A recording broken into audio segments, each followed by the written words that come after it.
Hey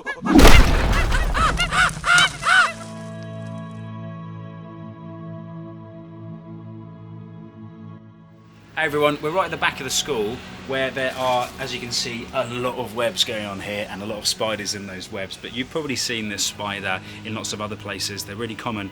It's the golden silk orb web spider, and they're absolutely fascinating. Like all spiders, they're venomous. They inject their prey using these fangs, and they inject a venom that will either paralyze them or start to digest them.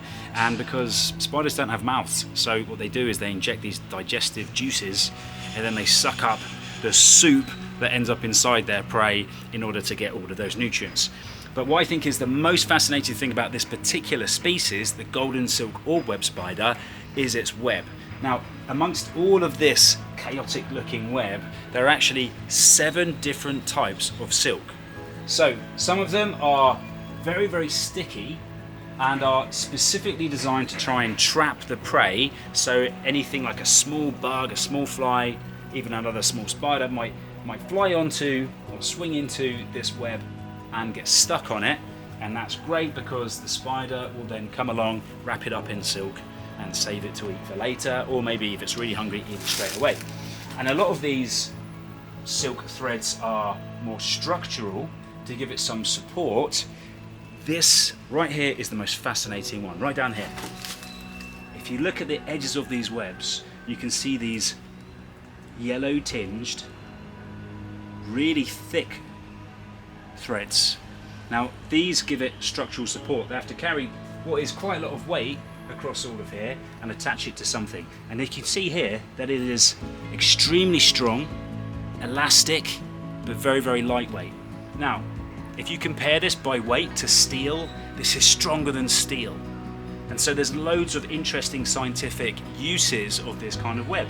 Some groups are weaving it together to make a Kevlar-like material. Now Kevlar is used to make bulletproof vests. So this woven together can stop bullets.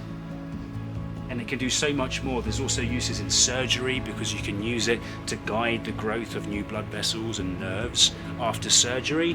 And then this will eventually digest, so you don't need any removal of stitches, so you don't need to go back in and risk more infection. So there's so many cool uses of this stuff.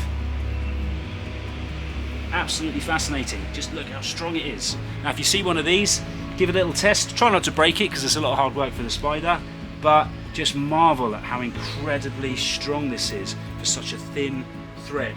And that's all thanks to that guy right there. Beautiful.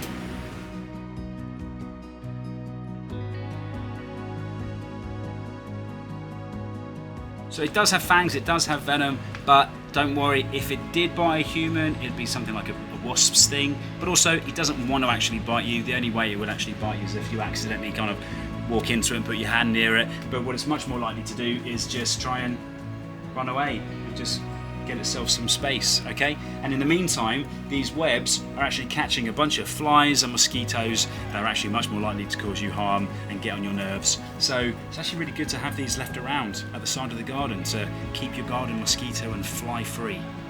So look after them.